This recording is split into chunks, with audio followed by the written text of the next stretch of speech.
రోజులయ్యాయి గురువుగారు మీరు మా మధ్య లేక. కానీ మీ ఆశయాలు, బోధనలు, మీ ఆశీస్సులు మా హృదయాల్లో శాశ్వతంగా నిలిచిపోతాయి. మీ జీవితం ఒక సందేశం. ధనం, ఆనందం అన్నీ మన వైపు వస్తాయి అని చెబుతూ లక్షల మందికి మార్గదర్శనం చేసిన ఓ దీపంలా వెలిగినవారు మీరు. మీరు బోధించిన మనీ మంత్ర ఈ కాలంలో ప్రతి కుటుంబానికి ఆర్థిక శక్తిని ఇచ్చే శక్తివంతమైన ఆయుధమైంది. మీరు చెప్పిన మాటలు అందరూ కోటీశ్వరులు అవ్వాలి, మీరు మిమ్మల్ని ప్రేమించాలి, ఒక రిచ్ లైఫ్ జీవించాలి, ఒక విశ్వశక్తి ప్రతిఫలించేది. విధి మిమ్మల్ని మాకు దూరం చేసింది, కానీ మీ భావన, ఆశయాలు శాశ్వత జ్యోతి వెలుగుతూనే ఉంటుంది.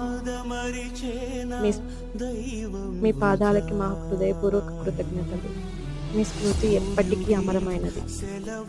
థ్యాంక్ యూ గురువు గారు. Thank you universe. థ్యాంక్